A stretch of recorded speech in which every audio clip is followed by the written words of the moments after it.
Minhaz. I'm a building services design engineer and I currently work in the commercial team. Hi, I'm Mariam. I'm a chartered management degree apprentice turned assistant project manager, and I've been here for nearly 5 years now. Firstly, we'd like to wish everyone Ramadan Mubarak. We're here to share our experience of navigating Ramadan in our lives and at work. We know there could be a lot of questions around Ramadan, so hopefully this conversation will answer any curiosities that you might have.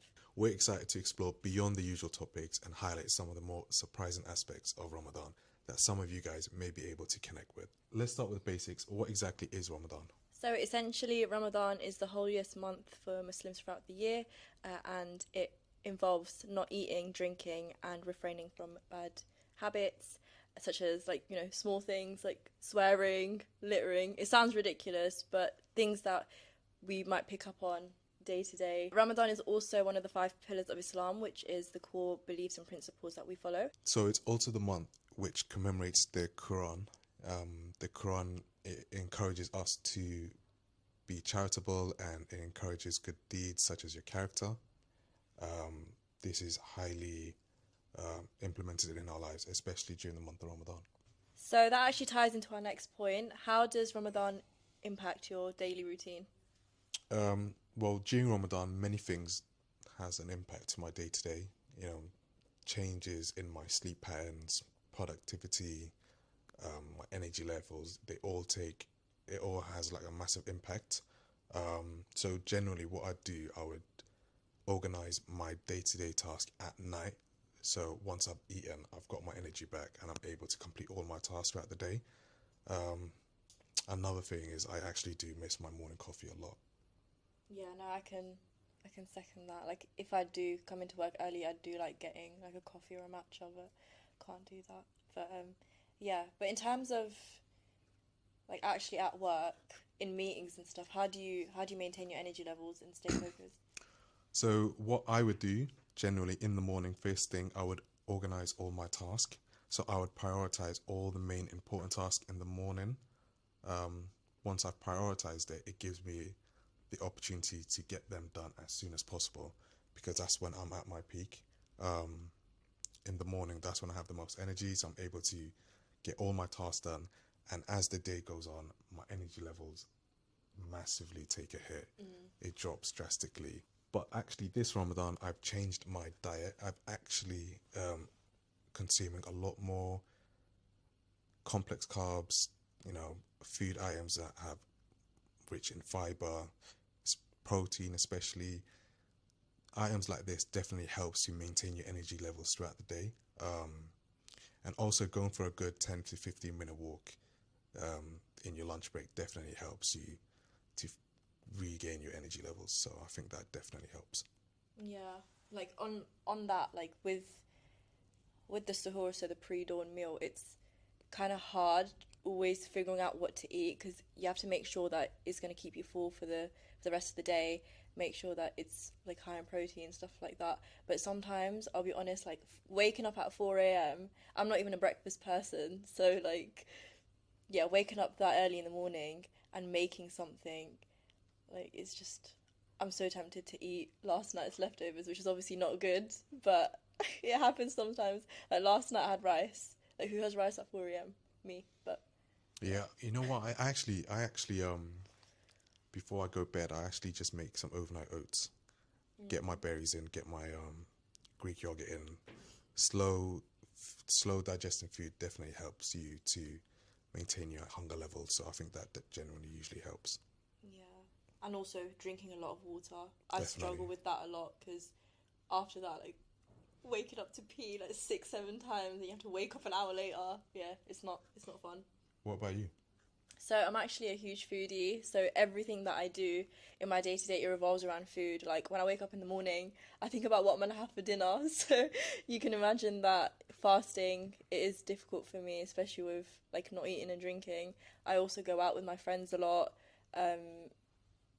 for brunches and stuff. So I think that affects my day to day routine, like in weekends especially. But on a work day, for example, I do try and take regular breaks, go on walks a lot. I'm not the best. Like I don't really enjoy walking, but I try and get my steps in because sort of staying in the same position, like at my desk, actually tires me out more. And in terms of workload, I try and, you know, not focus on one thing and get bored of it. I like doing lots of different things at once and not overload myself as well. And also making sure that my colleagues are aware of, you know, my schedule, because I like blocking out some time for prayer and stuff. So yeah. So, ma'am, do you have any funny stories you'd like to share? I'm sure this has happened to a lot of people. Like the other day, I came back from uni and then I just wanted something light, so I decided to make pasta. And then when the sauce is like simmering Yeah, and then it splatters, some actually went in my mouth, and I went like, like without noticing. just And then naturally it happens. yeah, and then I had to Yeah. run to the sink and like wash my mouth out with water. Yeah, No, what about you? something similar actually did happen. When I was younger, and just starting to learn how to fast throughout the month of Ramadan. It was actually in the summer when it happened, and I was really thirsty that day. So I thought, let me treat myself to a nice cold slushy before iftar. So as I'm going to the shops, I get my slushy, and just immediately I start drinking out of it, just out of like pure thirst, and then I realize, oh, I'm not supposed to. So, yeah, Was it nice though? it was Yeah. definitely. But I guess it is fine. It does happen to everybody. It's completely natural, especially when you're fasting for about 12 to 15 hours a day. You do get a bit hungry. So I think it's completely fine if you mistakenly eat some food. There's not going to be massive consequences for doing so. Yeah. No, they say that if that does happen, like you accidentally eat something, then it's actually like a little treat from God. Yeah. So that's what they say.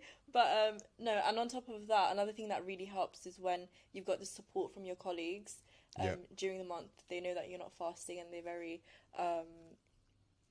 just very supportive and tailor the day or structure things based on your needs. But yeah, No. has a colleague ever shown their support or something that stuck with you? Yeah. Spending Ramadan with TBA has been great. I think everyone at TBA has been really supportive, and they've been very mindful of the fact that we are fasting. So our productivity might be a bit low. So they do offer to help out with the workload. What also helps is that you at the start of the month, people would greet you by saying Ramadan Mubarak. So it's actually quite considerate of them taking a genuine interest in the month.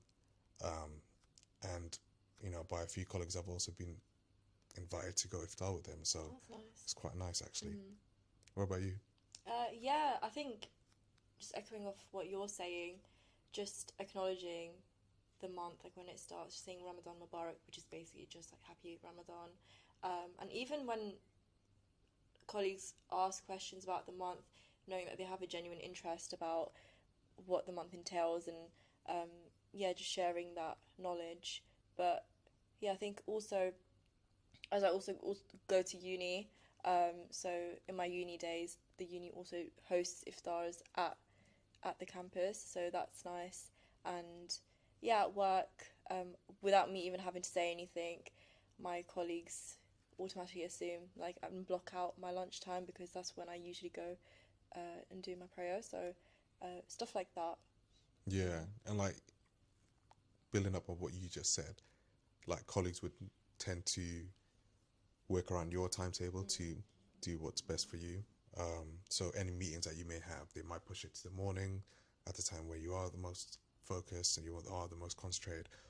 So essentially, it's just nice to have colleagues who are thoughtful about you and they are very mindful of the month and exactly what you are doing.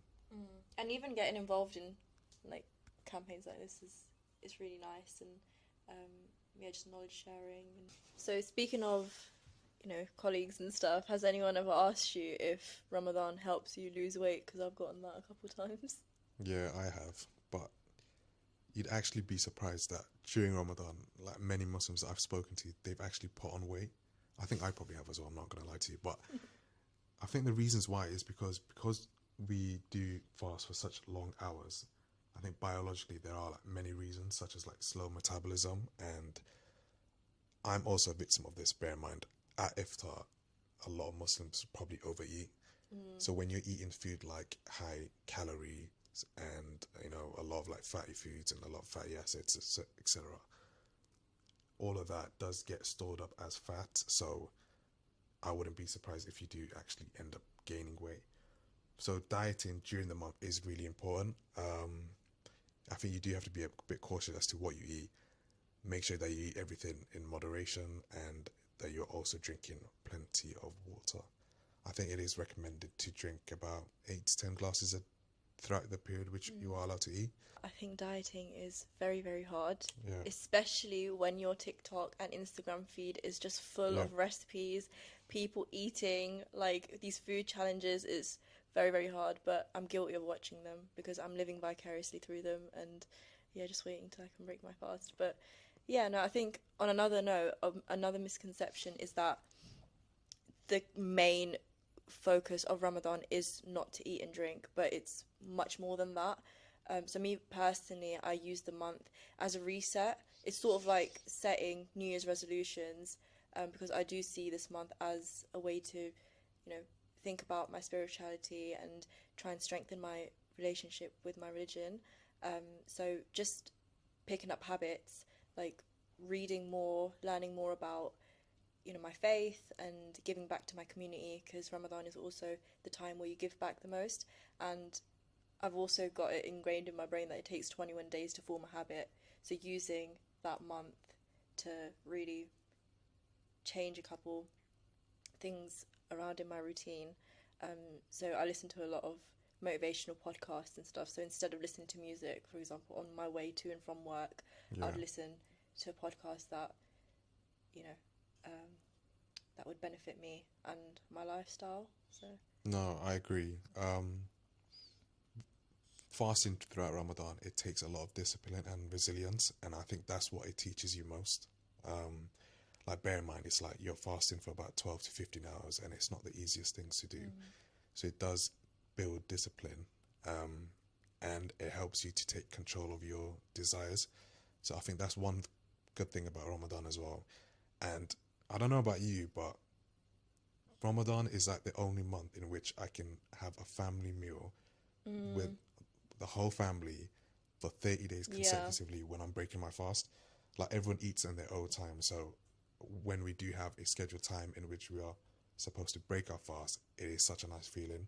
And it is something that I cherish, to break fast with the family. yeah, no, I agree. And we also try and do a lot of family gatherings with my cousins, aunties, and stuff. So it does get harder like the older you get, because everyone's so tied up in their daily routine. Everyone's like working. When you were younger, it was a bit easier, but now as everyone's getting older, like for example, my cousin's starting to get married and stuff. So it's always really nice to prioritize that during this month and see each other often, even if it's like to go to a nice restaurant and just break our fast there. It's really nice. And then also the night prayer, which lasts like 2-3 hours. Yeah, it is long. Yeah, it can get draining, but at the same time, if you're doing it with family, and also friends, sometimes it's such a nice feeling. Yeah, it is a fun experience. But have you also noticed communities, they actually get a lot closer as well? I think they host like different events. I think different mosques, they have like different iftar events as well, different charity events. So it definitely does bring the community a lot closer, and it is a nice experience as well. Yeah, no, 100%. I'm actually going to one on Saturday. So yeah, they do host like a dinner in a nice hall, and then they do like game nights, quiz nights and stuff, which is really fun. And these things aren't only for Muslim communities. Anyone can get involved, whether that's to learn more about fasting or meet new people. It's just a really wholesome vibe, and yeah, it's really nice. And with those events as well, they're again focused on giving back, so they do a lot of fundraising opportunities, and charities also give that opportunity for us to get involved in fundraising. So yeah, it's really really nice. rewarding as well. Any other misconceptions that people might have? Yeah, so one misconception is that Ramadan and Eid fall on the same day every year, but it actually follows the lunar calendar, so it goes back 10 days every year. So this is kind of cringe, but it actually fascinates me how the moon works and stuff. Like I turn into a bit of a space nerd when it comes to Okay. Ramadan because me Right. and my dad like going to the garden and just looking at how the moon looks that day. Yeah, but maybe that's because I watched Interstellar last week and it was really, really good. And ever since then, I've just been watching a lot of videos Yeah. about the moon and stuff. But A fun fact, actually, I think in 2033, Eid and Christmas might actually fall on the same day. oh, Yeah, nice. so, Yeah, fun fact. Mariam, how can non-Muslim communities get involved? What can they do? I mean, there's a lot of opportunities. Yeah, for people who are just interested about Ramadan and fasting. So a lot of Muslim communities and just communities in general, all across the country, really, they host open iftar events. Yeah, so anyone can join for a nice meal and just spend time with. Is there anywhere on social media where they can find Yeah, that? yeah. So I see a couple on TikTok, Instagram, even Eventbrite, where you can register for tickets, Yeah, and they do tend to be free. But yeah, no, I think that's nice. Just get a free meal. Not bad. yeah, and do some networking. But yeah, and I know a lot of like organizations do lunch and learns and whatnot. So you see a ton of them on LinkedIn as well. So what's some of the main lessons that Ramadan teaches you? And Um, I think personally for me, it's about taking a step back and forgetting about my everyday distractions. Building my relationship with God, becoming closer to God, being more mindful of God and my religion. And it isn't just about not eating food and drink. It is about bettering yourself and improving on your character or any good habits that you might pick up throughout the month, in which you can continue after the month. But yeah, it is a month of self-reflection for me. What about you? yeah, no, I agree. It's a lot of gratitude, being thankful for what I've been given and what I can give others as well. Yeah, So, yeah, I'm hoping like in the next couple years, I'd love to do like volunteering work or charity work abroad because that's something that I've always wanted to do. yeah, And I think in Ramadan, it's, your rewards are like multiplied. So, yeah, yeah, I agree. it's something that I really want to do and sort of tick off my bucket list essentially. So, Sounds nice. yeah. Yeah, it's been a nice conversation. Hopefully the viewers have picked up a few things about the Ramadan. I think all in all, Ramadan is not just about refraining from eating and drinking, it's a much bigger picture than that.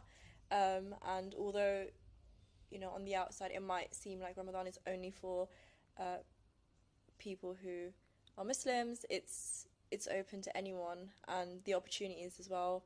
Thanks for listening, and if you have any questions, feel free to ask. And Eid is rapidly approaching, so on that note, we wish everyone a early Eid Mubarak, and yeah, Yeah, and not even water, guys. not even water. Thank you Thank you for for listening. listening.